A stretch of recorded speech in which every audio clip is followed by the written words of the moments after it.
Welcome to Sleepy Crimes. I am Anna, your host. Tonight, we drift into the shadows of the West Midlands in late March, 1993. We begin at the perimeter of Royal Air Force Cosford, where security patrols first noticed unusual lights flickering in the distance under a cloudless spring sky. Imagine, if you will, the stillness of the Shropshire countryside.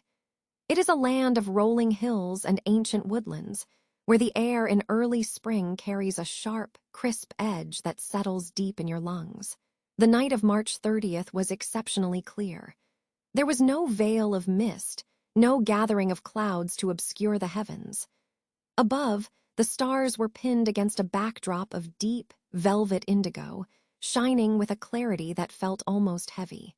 In this quiet corner of England, the world seemed to have paused its breath, leaving only the distant, rhythmic hum of the bass and the occasional rustle of the wind through the budding hedgerows. Royal Air Force Cosford is a place of order and precision. Its long runways and vast hangars are dedicated to the technical mastery of flight. On this particular night, the base was settled into its midnight routine. The orange glow of the high-pressure sodium lamps cast long, amber shadows across the asphalt, creating a patchwork of light and dark that stretched toward the perimeter fence. For the men on guard duty, it was a night like any other. The security patrol, consisting of 2 corporals from the Royal Air Force Police, moved steadily along the boundary. Their boots made a predictable, rhythmic crunch on the gravel paths, a sound that served as a heartbeat for their watch. They were trained observers, men taught to recognize the silhouettes of every known aircraft and the subtle shifts in the nocturnal environment. They expected nothing more than the cold wind and the steady passage of time until their shift ended. As they reached a quiet stretch near the edge of the airfield, the atmosphere began to shift. It started as a faint prickling of the skin, a subtle awareness that the silence had become too profound. The 2 corporals stopped. They stood by their patrol vehicle, the engine ticking as it cooled in the night air. Looking out over the darkened fields that bordered the base, they noticed something that did not belong to the stars. In the distance, low on the horizon, 2 bright white lights were flickering. At first, they might have been mistaken for the landing lights of a distant plane or the glimmer of a planet rising, but these lights were different. They did not pulse with the rhythmic strobe of a standard aviation beacon. They were steady, intense, and possessed a luminescence that seemed to vibrate against the dark. The corporals watched, their breath hitching in the cold air as the lights began to move with a slow, deliberate grace toward the base. There was no sound. This was the detail that resonated most deeply with the witnesses. Usually, an aircraft approaching an airfield announces itself with the low rumble of jet engines or the thrum of propellers, a vibration that carries through the ground. But as these lights drew closer, the night remained unnervingly still. It was as if a pocket of absolute silence had been carved out of the environment. One witness would later describe the sensation as being like putting your head underwater. The ambient sounds of the night, the wind, the distant traffic, even the rustle of their own uniforms, seemed to fade into a dull, muffled nothingness. The 2 white lights were now joined by a faint red glow, a soft, pulsating ember that sat just behind the primary twin orbs. The object was massive. Even from their vantage point, the corporals could sense the sheer scale of the thing. It was not a point of light, but a physical presence that blocked out the stars as it drifted across the sky. The lights were arranged in a way that suggested a triangular structure, though the body of the craft remained largely invisible, a blacker-than-black shape etched against the midnight blue. It moved with a terrifyingly slow velocity, hovering almost at the edge of stall speed, yet it remained perfectly stable. The air around the patrol vehicle felt heavy, charged with a strange static that made the hair on their arms stand on end.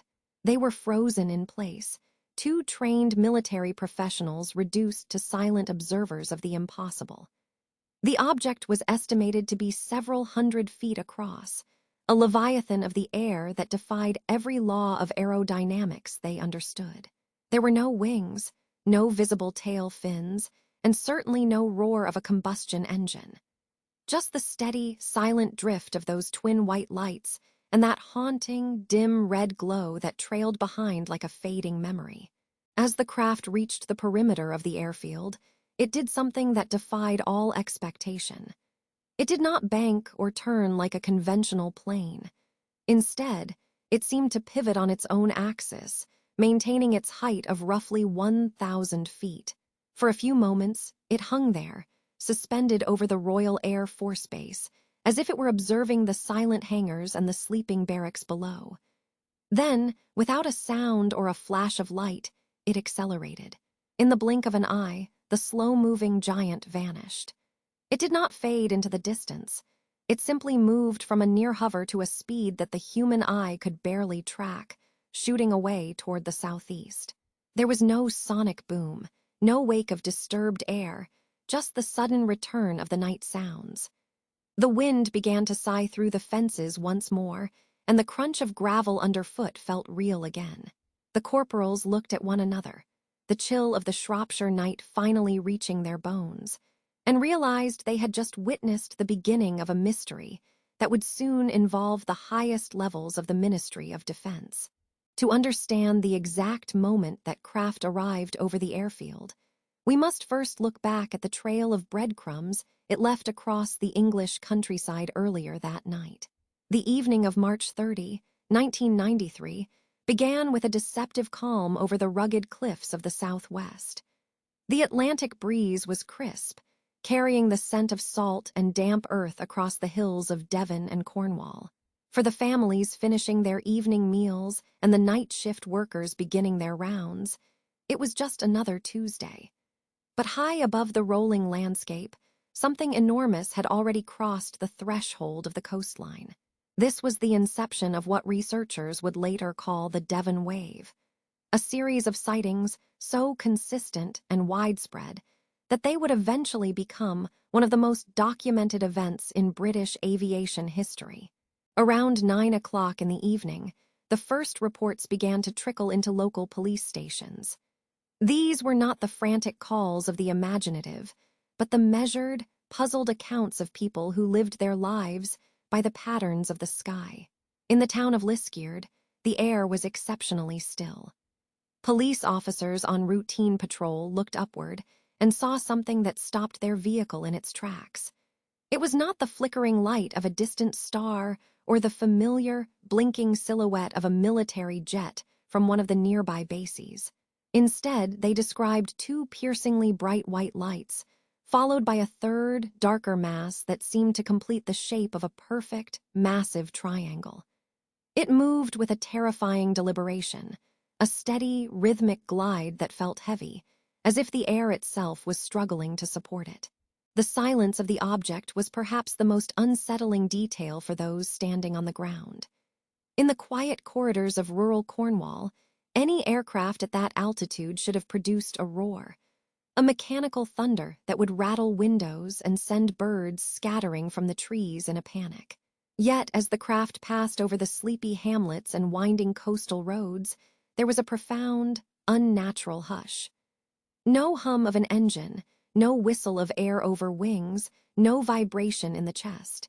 It was a silent predator of the atmosphere. Witnesses described it as being the size of a football field, or perhaps even larger, a vast slab of shadow that simply blotted out the constellations as it passed. It occasionally projected beams of light downward, thin needles of brilliance that swept across the dark fields like a searchlight. As the night progressed toward the early hours of March 31, the wave began its steady migration. The object was no longer confined to the coastal regions. It was tracking north and east, drifting toward the heart of England. In the police stations of Devon, the logs were filling up with identical descriptions. These were professional observers, men and women trained to identify aircraft and judge speed and distance, and they were finding themselves at a loss for words. They spoke of a craft that could move at several hundred miles per hour, and then, without a moment of deceleration, slow down to a walking pace. It seemed to ignore the laws of inertia entirely, carving a path through the night sky with a grace that felt almost biological. The reports were consistent: 3 lights and an absolute absence of sound. The atmosphere among these ground observers was one of hushed awe mixed with a growing sense of unease. On the road designated as the A3072, between Hatherley and Halsworthy, a patrol car slowed to a halt as 2 officers watched the horizon with bated breath. They saw the lights, pulsing, vibrant, and impossibly large. They weren't just seeing a light in the sky, they were seeing a physical presence that dominated the environment. The texture of the craft was described by many as a matte charcoal, a surface that seemed to swallow the moonlight rather than reflect it. It flew low, sometimes estimated at only a few thousand feet above the ground, low enough for the witnesses to see the strange, geometric patterns of the lights at its corners. These were not standard navigation lights. They were pure, intense white, glowing with a fierce ferocity. By the time the clock struck midnight, the reports were crossing county lines with increasing frequency. The wave was now surging toward the Midlands, heading directly for the industrial landscapes and the sprawling airfields of Shropshire. Every person who saw it felt a similar sensation: a sudden, heavy stillness in the air, a feeling of being watched by something immense and indifferent. The calls coming into the regional police headquarters were no longer about strange lights. They were about a thing, a colossal structure that was traversing the country with total impunity. It was as if a piece of the future had broken off and fallen into the 1990s. And as it approached the perimeter of the military installations, the mystery was about to deepen.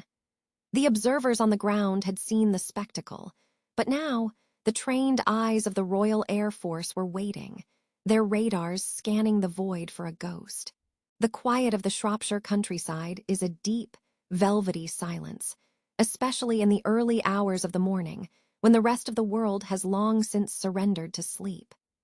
On the night of March 31st, 1993, this stillness was particularly heavy around the perimeter of Royal Air Force Cosford. The base, usually a hive of technical activity and mechanical precision, was blanketed in a cold, spring mist that clung to the chain-link fences and dampened the asphalt.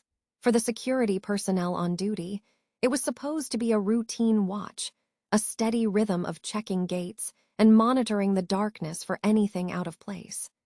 But the atmosphere that night felt different, charged with a subtle tension that even the most seasoned guards could not quite name. As the clock moved past 1 in the morning, the ordinary world began to peel away, revealing a spectacle that would haunt the memories of those standing guard for decades to come. 2 corporals from the Royal Air Force Police were patrolling the outer edges of the base, their boots crunching softly on the gravel paths. Their flashlight beams cut thin, yellow swathes through the dark, reflecting off the dew-slicked surfaces of parked vehicles. Everything was in its right place until one of the men paused, tilting his head as if listening to a sound that was not quite a sound. It began as a pressure in the ears, a subtle shift in the ambient noise of the night. Then, looking up, they saw it. Emerging from the gloom, a shape began to define itself against the starless sky. It was not a plane, and it certainly was not any helicopter they had ever seen. It was a massive, monolithic presence, a triangular craft that seemed to glide through the air with a grace that felt entirely unnatural. It moved slowly, almost lazily, as if it were curious about the base beneath it. The guards stood frozen, their eyes struggling to process the sheer scale of the object. They would later describe it as being as large as a football pitch, a vast expanse of matte black material that seemed to absorb the very light around it. There were no visible wings, no tail fins, and no traditional engines. Instead, at each of the 3 corners, there were soft, glowing lights that pulsed with a steady, rhythmic intensity. The size was overwhelming. Imagine standing beneath something so immense that it covers the entire sky above you, a dark ceiling of unknown origin drifting just a few hundred feet over your head. It did not bank or turn like a conventional aircraft. It moved with a steady, unwavering trajectory, its edges sharp and clearly defined against the lighter gray of the clouds. As the craft drew closer, the silence was replaced by a strange, low-frequency hum. This was not the roar of a jet engine or the rhythmic thrum of rotors. It was a vibration that seemed to bypass the ears and resonate directly within the chest. One guard described it as a deep, resonant growl, a sound so low that it felt like it was vibrating the very marrow of his bones. It was a mechanical song, ancient and alien, that filled the empty spaces of the night. The air around the guards seemed to thicken, becoming heavy with static. They could feel the hair on their arms standing up, a physical reaction to the immense energy radiating from the craft. It was a sensory overload. The combination of the visual impossibility of the triangle and the physical weight of that humming vibration, creating a moment of pure, unfiltered awe. The triangular craft continued its slow drift, passing directly over the heads of the witnesses. From their vantage point, they could see the underside of the vessel, which appeared to have a complex, almost metallic texture, like a dark honeycomb. The lights at the corners provided enough illumination to see that there were no seams or rivets, no signs of human construction. It was as if the object had been cast from a single piece of some unknown substance. The corporals watched, breathless, as the craft moved toward the horizon, heading in the direction of Royal Air Force Shawbury. They remained in their tracks long after the hum had faded back into the silence, their minds racing to find a logical explanation for what they had just witnessed. In the debriefings that followed, their accounts would remain remarkably consistent. Two professional observers shaken by a reality that defied every rule of the sky they knew. The reports from Cosford were not isolated incidents, but they were among the most detailed and credible. These were men trained to identify every type of aircraft in the sky, from the smallest drone to the largest cargo transport. For them to describe a craft the size of a football pitch, moving at a walking pace with a low-frequency hum, was a testament to the extraordinary nature of the event. The shadows over Cosford that night were not mere tricks of the light or atmospheric anomalies. They were physical, towering presences that left a lasting mark on the witnesses. As the craft vanished into the distance toward Shawbury, it left behind a lingering sense of vulnerability. The security of the base had been breached not by a physical enemy, but by a mystery that no radar or fence could contain. The night continued, but the world of the two corporals had changed forever, replaced by the memory of a dark triangle drifting through the Shropshire mist. The narrative moves west now, roughly 15 miles away from the quiet hangars of Cosford to the sprawling, dark grounds of Royal Air Force Shawbury. Here, the night was just as still, the air biting with the late March chill of 1993. Inside the meteorological office, the atmosphere was one of quiet, methodical routine.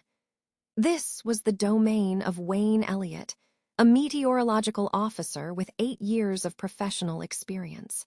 To a man like Elliott, the sky was not a mystery or a place for imagination.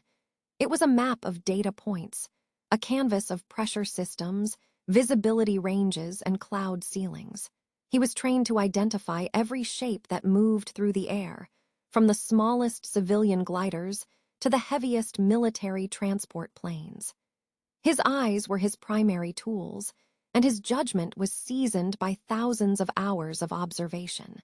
On this particular night, the mundane nature of the weather watch was about to be shattered by an event that would remain burned into his memory for decades to come. At approximately 2:40 in the morning, the silence of the office was broken by the sharp ring of the telephone. It was a warning from the Ministry of Defense Police over at Cosford, a call placed with an urgency that felt out of place for such a late hour. They told him to look out, to keep a sharp eye on the horizon because something unidentified was tracking toward his position. Elliott, ever the professional, stepped out into the night air.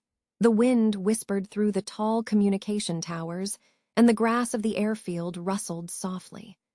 At first, he saw only a distant light, a speck of white that didn't quite behave like a star or a satellite. It moved with a steady, purposeful intent, cutting through the darkness of the Shropshire countryside. As it drew closer, he reached for his high-powered binoculars, the cold metal of the casing pressing firmly against his brow as he adjusted the focus. Through the lenses, the object began to take on a terrifyingly solid form. It wasn't just a collection of lights or a trick of the atmosphere. It was a structured craft of immense proportions. He estimated its size as being somewhere between a massive Hercules transport plane and a Boeing 747. But what struck him most, causing a cold shiver to run down his spine, was the light configuration. In his 8 years of service, he had never seen an aircraft fly without standard, legally mandated navigation beacons. There were no flashing red port lights, no green starboard markers, and no pulsing white anti-collision strobes. Instead, the craft was marked by a steady, eerie glow that seemed to emanate from its very structure. It was a dark, triangular mass that appeared to absorb the light of the stars as it passed over them, creating a void in the night sky that was far blacker than the darkness surrounding it. The craft was moving incredibly slowly, perhaps only 30 or 40 miles per hour, drifting as if it were searching for something in the quiet fields below. Then he saw it, a narrow, focused beam of light, like a white laser, projecting down from the underside of the hull. It swept across the ground, tracking backward and forward with a mechanical, searching precision. As the object passed within 400 or 500 feet of his position, the silence of the night was replaced by a low-frequency hum. It wasn't the familiar roar of a jet turbine or the rhythmic, percussive thrum of a helicopter rotor. It was a deep, resonant vibration that he could feel in the marrow of his bones, a sound like standing directly in front of a massive bass speaker in a quiet room. It was an unpleasant, heavy sensation that vibrated through his chest, making the very air feel thick and pressurized. For several minutes, the meteorological officer stood there, mesmerized and deeply unsettled, as the shadow of the triangle blotted out the heavens above the base. Then, in an instant, the physics of the world seemed to break before his eyes. From its near-stationary crawl, the craft suddenly accelerated with a violence that should have produced a deafening sonic boom. But there was only silence. There was no gradual buildup of speed, no visible exhaust from a combustion engine, and no trail of vapor. It simply vanished toward the horizon in a matter of seconds, moving many times faster than any military interceptor known to the Royal Air Force at that time. One moment it was a looming, physical presence, and the next, it was a receding pinprick of light that blinked out of existence as it crossed the distant hills.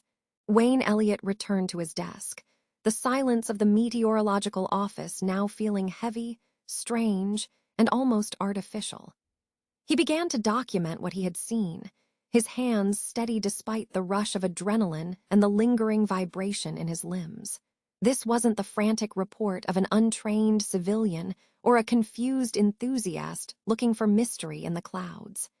This was the clinical, measured testimony of a professional observer, a man whose entire career was built on the accurate identification of aerial phenomena.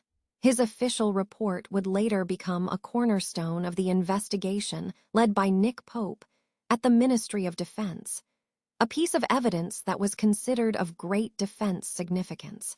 It was a primary account that defied every conventional explanation, suggesting that on that night in 1993, something completely unknown was operating with total impunity within the sovereign airspace of the United Kingdom. Wayne Elliott stood by the glass in the meteorological office at Royal Air Force Shawbury, his eyes adjusting to the deep shadows of the Shropshire landscape. It was 2:40 in the morning on the 31st of March, 1993, a time when the world usually feels tucked away in a safe, predictable slumber. But for Wayne, a man with 8 years of professional experience observing the skies, the atmosphere had shifted into something unrecognizable.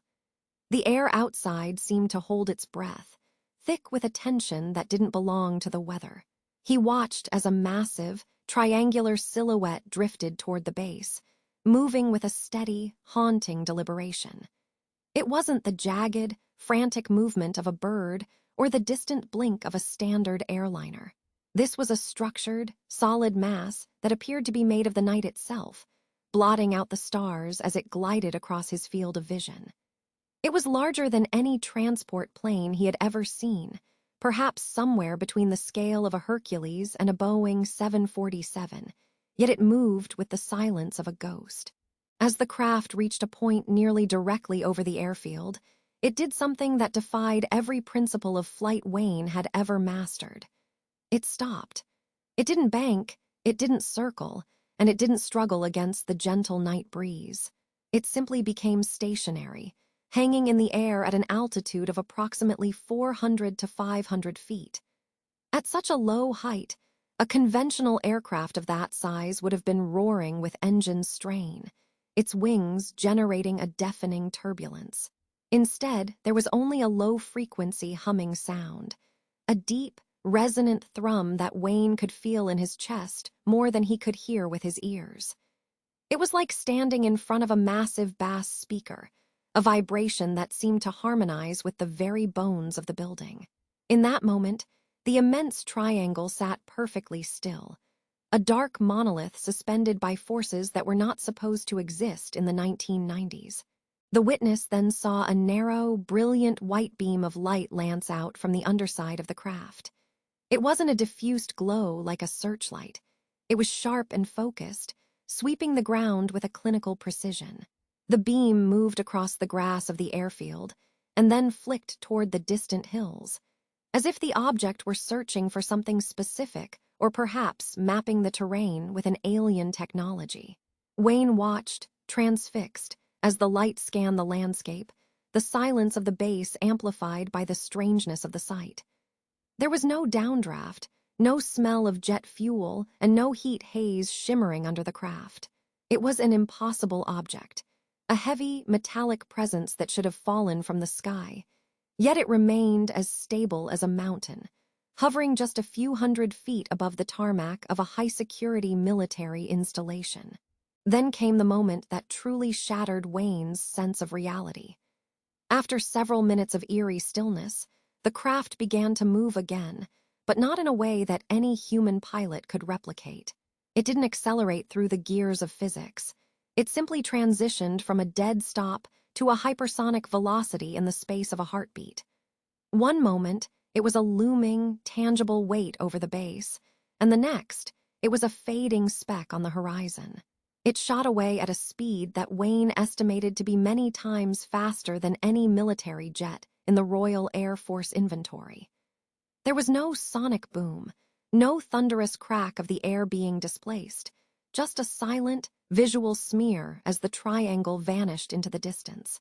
The sheer G-forces required for such a maneuver would have crushed a human pilot and torn a traditional airframe to pieces.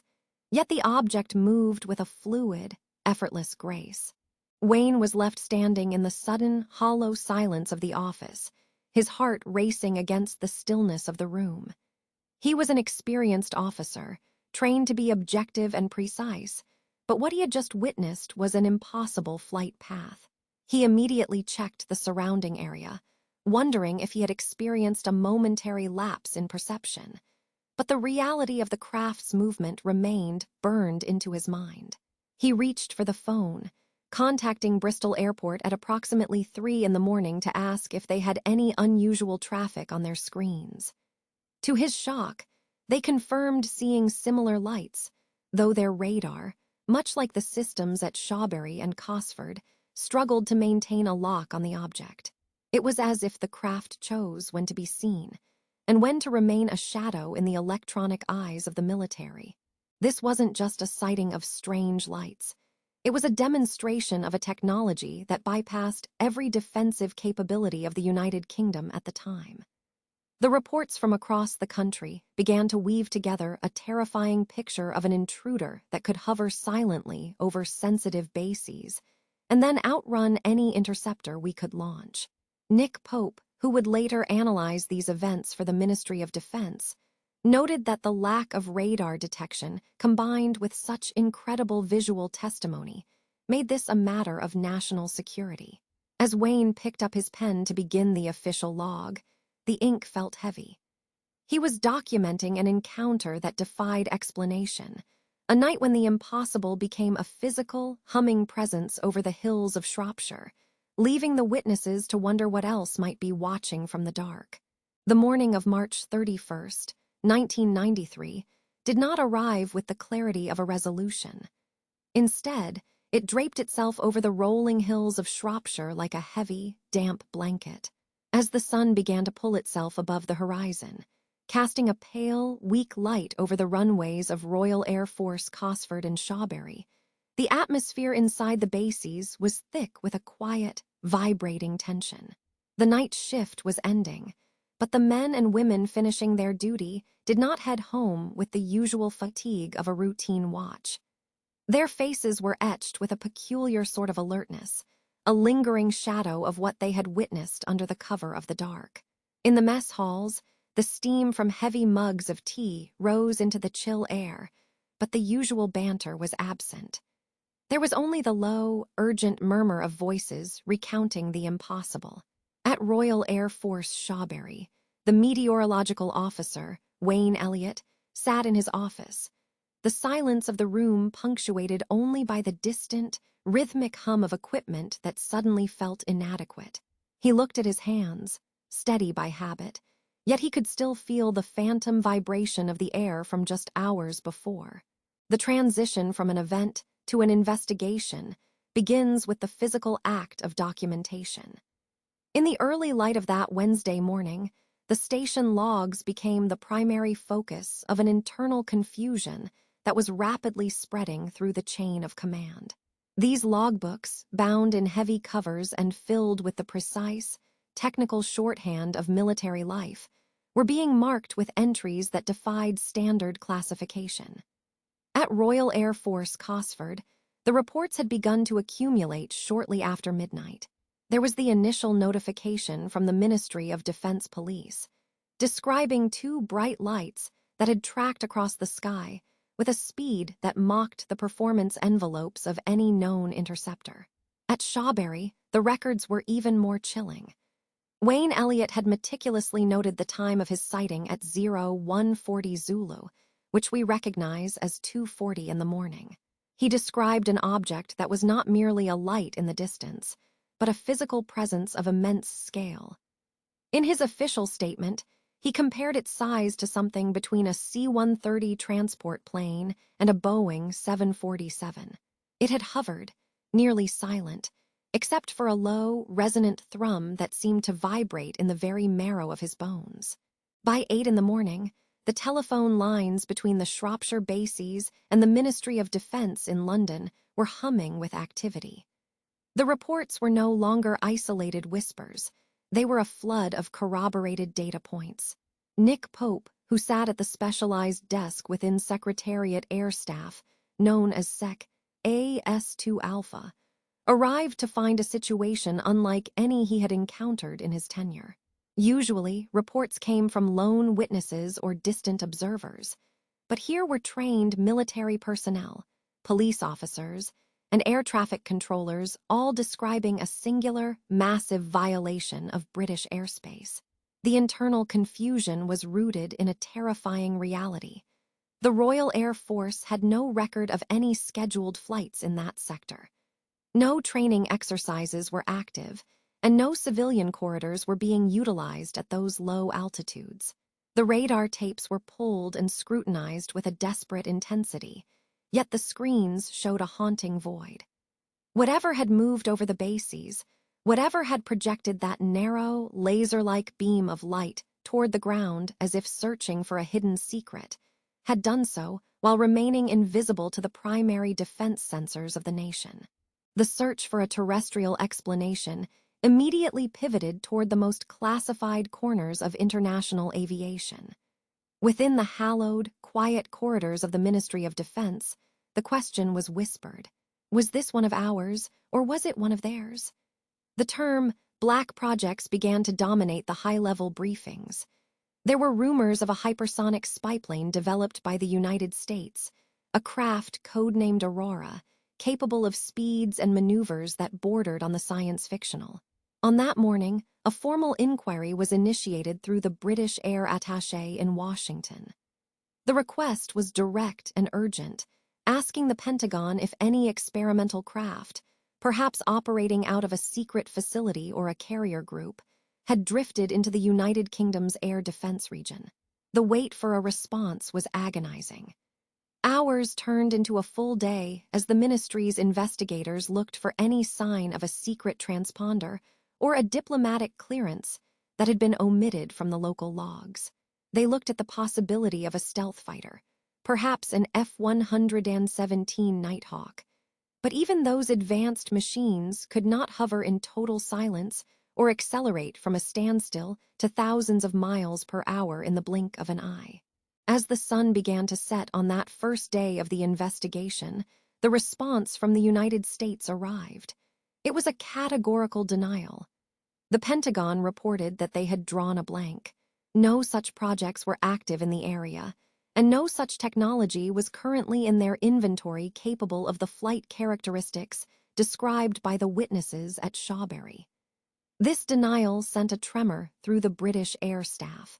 If it wasn't a secret American project, and if the Soviet Union, now in its period of post-Cold War collapse, wasn't capable of such a feat, then the implications were staggering. The files were quickly moved into a more restricted classification. Nick Pope was briefed by the Assistant Chief of the Air Staff, Air Marshal Sir Anthony Bagnall, who recognized the profound defense significance of the event. A craft had effectively bypassed the entire air defense network of a sovereign nation, performed reconnaissance-like maneuvers over 2 sensitive military installations, and vanished without a trace. The meteorological logs at Shawbury were sealed, and the personnel were reminded of the sensitive nature of their duties. The morning after had not brought light to the mystery. It had only deepened the shadows. The air at the bases remained heavy with the weight of the unexplained. Those who had seen the beam of light, that thin, searching shaft of brilliance that seemed to scan the earth with an intelligent purpose, found themselves unable to reconcile the official silence with the vivid reality of their experience. The logbooks were closed, the ink was dry, but the questions were only beginning to grow. In the coming days, the ministry would try to pivot toward more conventional explanations, mentioning the decay of a Russian rocket or the misinterpretation of distant stars. But those who stood on the tarmac in the early hours of March 31st knew better. They had felt the air move. They had heard the low hum of a power they could not name. The morning after was not the end of the story. It was the birth of a legend that would haunt the British military for decades to come. As we move deeper into the archive, the true scale of the investigation begins to emerge, revealing just how close the world came to acknowledging the presence of the unknown in its very own skies. The bureaucracy of defense is often a quiet, rhythmic machine, defined by the soft shuffling of paper and the low, persistent hum of computers. Within the massive, somber walls of the Ministry of Defense building in London, the morning of the 31st of March, 1993, began like any other. But as the sun rose over the Thames, the silence of the offices was broken by the staccato chatter of fax machines and the insistent ringing of telephones. These were not the usual inquiries about low-flying jets or administrative errors. These were signals coming in from the heart of the country, from the very bases meant to guard the skies. In the specialized department known as Secretariat Air Staff Division 2A, the atmosphere was shifting. The air felt thick with a sudden, inexplicable tension. On this floor, the task was to monitor and investigate reports of unidentified aerial phenomena, a job often relegated to the margins of military life. But today, the margins were moving to the center. The reports flooding in were not just civilian stories. They were official logs, stamped and verified by the men and women who stood watch at the gates of the nation's air defense. Nick Pope, a young civil servant with a sharp mind and a naturally skeptical disposition, arrived at his desk to find a mountain of paper already waiting for him. At the time, he viewed his role at the so-called UFO desk as a fascinating but ultimately grounded assignment. He was a man who believed in data, in radar returns, and in the logical explanations that usually followed a sighting. Most cases could be explained away as weather balloons, bright stars, or the lights of a distant aircraft reflecting off a layer of cloud.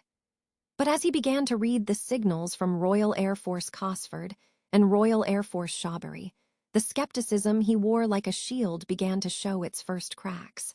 The words on the page were precise. They lacked the breathless excitement of many civilian reports, replaced instead by the clinical, measured language of military observation. He realized quickly that he was not just looking at a few isolated incidents. He was looking at a wave of events that had swept across the country, witnessed by people whose very jobs depended on their ability to accurately identify what was in the sky. The reports from Royal Air Force Cosford were particularly striking. The Ministry of Defense Police Patrol there had not seen a mere point of light or a distant glimmer. They described a structured craft, a vast presence that had glided over the base at an altitude of only a few hundred feet. The officers spoke of two creamy white lights and a faint red glow that trailed behind the object as it moved silently toward the southeast. It was the lack of sound that troubled the analysts the most. A craft of that estimated size, moving through the dense air of a spring night, should have produced a roar, a whistle, or at least the thrum of an engine. Instead, there was a heavy, unnatural silence. Nick Pope looked at the timestamps. The sightings were happening in a sequence, a path carved through the night sky that defied the flight plans of any known military exercise. He reached for his telephone, realizing that to understand what had happened at Cosford, he needed to look at the neighboring base, where the testimony was even more detailed and even more unsettling. At Royal Air Force Shawbury, the witness was a meteorological officer named Wayne Elliott. This was a man with 8 years of experience studying the atmosphere, a professional trained to distinguish between natural phenomena and man-made objects. His report would become one of the pillars of the ministry's investigation. Around 2:40 in the morning, Elliott had stepped outside and seen an object that defied his years of training. He described it as a massive shape, somewhere in size between a C-130 Hercules transport plane and a Boeing 747. It was a dark, solid mass that drifted across the airfield at a height of about 400 feet. But it was the sensory details he provided that sent a chill through the office in London. Elliott did not just see the craft, he felt it. He described a low-frequency humming sound, a vibration so deep and resonant that it seemed to vibrate through his very chest, like the sensation of standing directly in front of a massive bass speaker. It was a sound that was felt as much as it was heard, a physical manifestation of power that had no place in the quiet Shropshire countryside. Perhaps the most disturbing detail in the meteorological officer's report was the behavior of a narrow beam of light that projected from the underside of the craft. Elliott watched as this beam swept back and forth across the ground beyond the perimeter fence, as if it were searching for something hidden in the dark fields. It was a clinical, methodical movement. Then, in a moment that defied the laws of physics as he understood them, the beam retracted. It did not fade or flicker out like a spotlight being switched off. It retracted back into the craft in a way he described as unnatural, as if the light itself were a solid object being pulled back into its source. Moments later, the craft, which had been moving at a leisurely 30 or 40 miles per hour, suddenly accelerated. It did not bank or turn. It simply vanished toward the horizon at a speed many times faster than any military jet in the Royal Air Force inventory. There was no sonic boom, no sudden gust of wind, just a void where a giant had stood moments before. In the quiet of his office, Nick Pope sat back and considered the weight of the evidence. These were not reports from people seeking fame or suffering from overactive imaginations. These were the testimonies of personnel with high-level security clearances, individuals entrusted with the safety of the base and the accuracy of the weather. Their credibility was the currency of the Ministry of Defense, and here they were, reporting an intrusion into sovereign airspace by a craft that should not exist. The realization began to settle in that this was a matter of national security significance. The craft had flown over sensitive military installations without being detected by radar, showing a level of technology that appeared decades, if not centuries, ahead of anything the United Kingdom or its allies possessed. The files on his desk were no longer just papers to be filed away.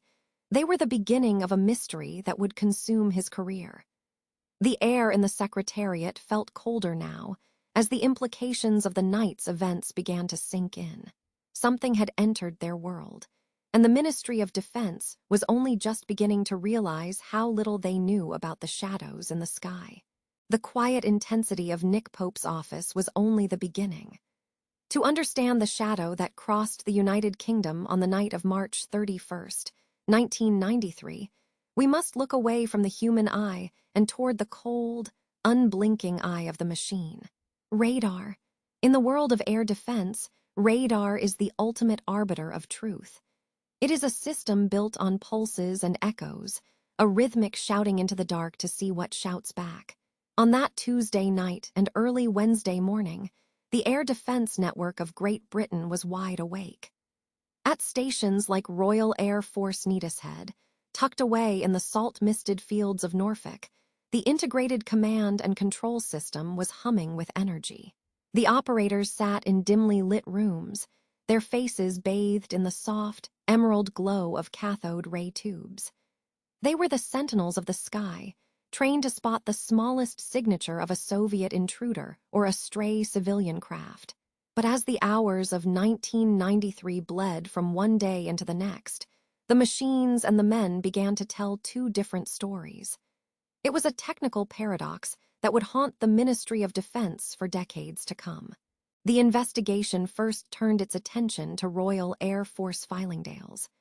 Perched high on the North York moors, Fylingdales is a place of monumental significance. At the time, its massive radar domes were being replaced by a singular, imposing tetrahedron structure, a pyramid of high-frequency power designed to detect ballistic missiles launched from thousands of miles away. It is a station that watches the edge of space, tracking every bolt and piece of debris in orbit.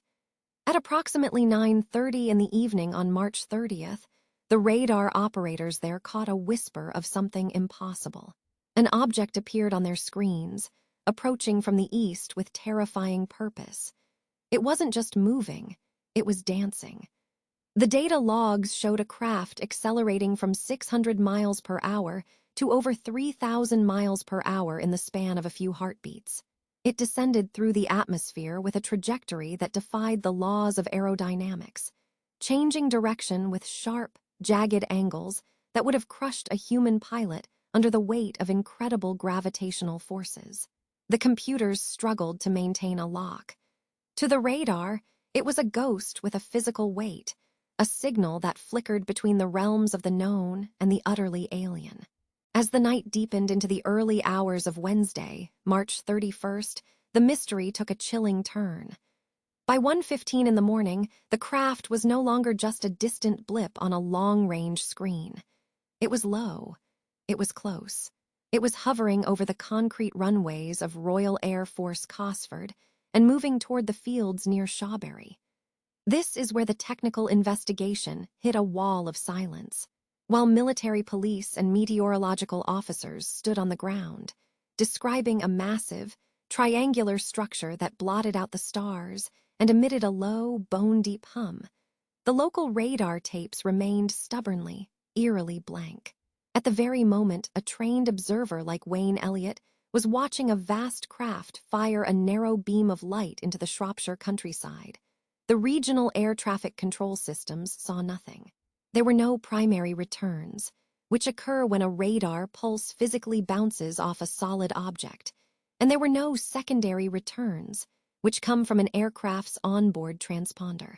It was as if the craft possessed the ability to choose its visibility, appearing as a titan to the naked eye, while remaining a phantom to the most sophisticated electronic sensors in the Western world. Nick Pope and the specialists at the Ministry of Defense wrestled with this discrepancy. How could a craft that witnesses described as being the size of two Concords joined together simply not exist on a radar screen? They explored the mechanics of stealth. In the early 90s, stealth technology was the crown jewel of military secrecy. The concept relies on two main pillars, shape and material. If an object is faceted with flat, tilted surfaces, it reflects radar waves away from the source rather than back to it. Furthermore, a coating of radar-absorbent material can soak up the remaining energy, turning the craft into a black hole for microwave signals. The witnesses at Shawbury and Cosford had described a dark, triangular shape with a textured surface, almost like a matte finish. Could this have been an unannounced test of a secret American project? The name Aurora began to circulate through the corridors of Whitehall. Rumors spoke of a hypersonic spy plane, a successor to the Blackbird, capable of reaching Mach 5 and operating at the very edge of the sky. If the Americans were testing such a vehicle over British soil without notification, it would explain the silence of the radar. But it would also signal a massive breach of diplomatic and military protocol. The search for radar proof led the investigators to contact the United States authorities directly. The inquiries were met with firm, polite denials. The Pentagon insisted that no such aircraft existed, and certainly none were operating over the United Kingdom that night. This left the Ministry of Defense in a precarious position. If it wasn't a secret ally, and the radar logs from Fylingdales showed maneuvers that no known human technology could achieve, then what was it? Pope noted in his official briefing to the Assistant Chief of the Air Staff that an unidentified object of unknown origin had operated within the United Kingdom Air Defense Region with complete impunity. It had evaded the primary defenses of the nation. The technical investigation hadn't solved the mystery. It had only deepened the dread. The craft seen at 2:40 in the morning, with its strange laser-like beam and its silent, rapid departure, remained a technological anomaly. It was a reminder that even our most advanced systems of surveillance are only as good as the physics they are built to understand. And that night, the physics of the visitor seemed to be operating on a level far beyond our own. The inquiries with the overseas authorities had reached a cold, polished dead end, leaving the investigators with nothing but the silence of official denials. But while the radar screens may have stayed empty in the official records, the night sky over the rolling hills of the West Midlands was far from vacant. To understand what truly happened in the early hours of March 31st, 1993, we must step away from the sterile offices of the Ministry of Defense and into the dew-damp gardens of Shropshire and Staffordshire. We must listen to the voices that emerged from the dark, the stories of ordinary people who found themselves looking up at something that defied every law of aviation they had ever known. The night was exceptionally clear, the air crisp and still, with the stars scattered like silver dust across a black velvet canopy. It was the kind of night where sound travels for miles, and the smallest light can be seen from across a valley. In the quiet villages surrounding the air bases, life was winding down as it always did, unaware that the ceiling of the world was about to be occupied by a stranger. In the northern outskirts of Shrewsbury, a young man named Darren was walking home from his part-time job at a local bowling alley. He was 16 years old, an air cadet with a passion for planes, someone who could identify a silhouette in the sky before most people even noticed it was there. As he drew closer to his parents' public house, known as the Harry Hotspur, he noticed something strange moving just above the tree line. At first, he thought it might be a low-flying helicopter, but there was no rhythmic thrum of rotors, no flashing navigation strobes. It moved with a slow, almost predatory grace, barely 300 feet above the ground. Darren stopped in his tracks, his breath catching in the cold air. What he saw was a massive, structured black triangle, estimated to be at least 200 feet in length. It was so low and so large that it didn't just pass through the sky. It seemed to consume it, blotting out the constellations as it drifted silently over the rooftops. The sheer scale of it was suffocating, a heavy presence that felt more like a building floating through the air than a traditional aircraft. The object was not entirely dark. At each of the two rear corners, Darren saw a faint, pulsating glow of orange and red, like the embers of a dying fire. But it was the front of the craft that commanded his attention. A brilliant, intense white light shone from the apex of the triangle, projecting a narrow, focused beam down toward the earth. This beam didn't just stay fixed. It moved back and forth with a mechanical precision, sweeping across the fields and the sleeping houses as if searching for something very specific. The light was so bright it seemed to have a physical weight to it, carving a path through the darkness. Darren watched, frozen, as the beam passed near him. He described the sound not as an engine, but as a low-frequency humming, a vibration that he felt in his chest more than he heard in his ears. It was an irritating, persistent drone that seemed to vibrate the very air around him. It was a sound that didn't belong in the quiet Shropshire countryside, a sound that carried a sense of profound, technological power. Darren was not alone in his vigil. In the nearby villages, other families were being pulled from their sleep or their late-night routines by the same strange sensation. One family, sitting in their back garden, described the moment the air went suddenly still, as if the wind itself had been startled. They looked up to see the same triangular shape gliding over their fence. They spoke of a quiet dread that settled over them, a feeling of being tiny and insignificant beneath the shadow of such a massive intruder. There was no panic, only a heavy, hypnotic awe. They watched as the object moved at a pace no faster than a person walking, hovering momentarily over a cluster of trees before continuing its westward journey. To these witnesses, the craft didn't seem to be flying in the way a plane flies. It seemed to be wading through the atmosphere, displacing the night with its sheer mass. The lack of traditional wings or visible means of propulsion made the sight even more unsettling, a violation of the familiar rules of the world they lived in. In the reports that would later flood into the local police stations and the Ministry of Defense, a common thread emerged: the movement of the object. It would drift with agonizing slowness, almost teasing the observers on the ground, and then, without any visible acceleration, it would dart across the horizon with impossible speed. One witness in a village near Shawbury described seeing the lights of the triangle miles away one second, and then directly overhead the next. It was as if the craft was ignoring the limitations of inertia. This behavior was witnessed by dozens of people who had no connection to one another, separated by miles of darkened farmland, yet their descriptions were identical. They spoke of the same three-pointed shape, the same sweeping light, and the same unsettling hum. These were not the accounts of people looking for a story. These were the testimonies of people who had been deeply shaken by a shared reality. For many of them, the feeling of awe was slowly replaced by a lingering sense of vulnerability.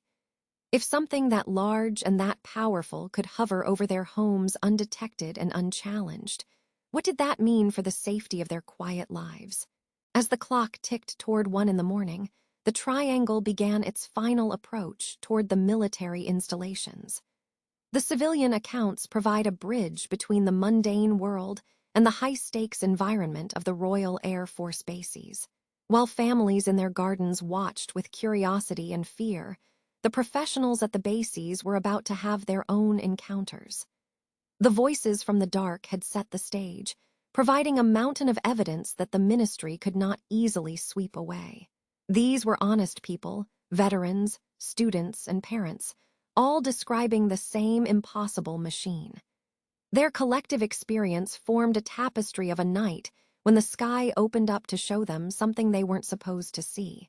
As we continue, we will move from the gardens and the bowling alleys to the high-security perimeters of the bases themselves, where the sightings would transition from civilian mystery to a matter of national security. The quiet hum of the night was about to be met with the urgent pulse of a military response. As the dawn broke on the morning of March 31st, 1993, the frantic energy of the night began to settle into a heavy, bureaucratic silence. Within the hallowed, grey corridors of the Ministry of Defence in London, the day began not with a flurry of action, but with the steady, rhythmic clicking of fax machines. On the desk of the official investigator, Nick Pope, reports were arriving in a relentless stream. Each page carried the weight of a witness who had seen the impossible just hours prior. These were not the usual shaky accounts from the fringes of society. Instead, they were the disciplined, measured observations of police patrols, seasoned pilots, and military guards. The smell of fresh ink and the dim, flickering glow of 1990s computer monitors filled the small office as the scale of the event became clear. Something had crossed the United Kingdom, and the government could no longer look away. The investigator pored over the initial telexes, noting the precision of the language.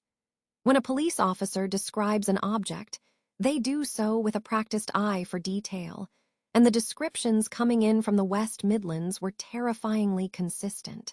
They spoke of a craft of immense proportions, a dark triangle that seemed to swallow the stars as it moved. It was a shape that defied the conventional laws of aerodynamics, hovering with a stillness that felt unnatural before gliding away with a grace no known aircraft could mimic. In the quiet of the ministry, the scratching of a fountain pen on official stationery was the only sound as the investigator began to map the sightings. It became evident that the craft had performed a deliberate path, appearing over one military installation after another, as if conducting a silent inspection of the nation's defenses. The most chilling testimony arrived from the airbase at Shawbury, where a meteorological officer with 8 years of professional experience had been on duty.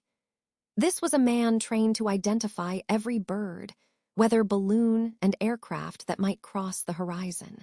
He reported seeing a vast, triangular shape, estimated to be somewhere between the size of a military transport plane and a massive jumbo jet, hovering at a mere 400 to 500 feet above the ground.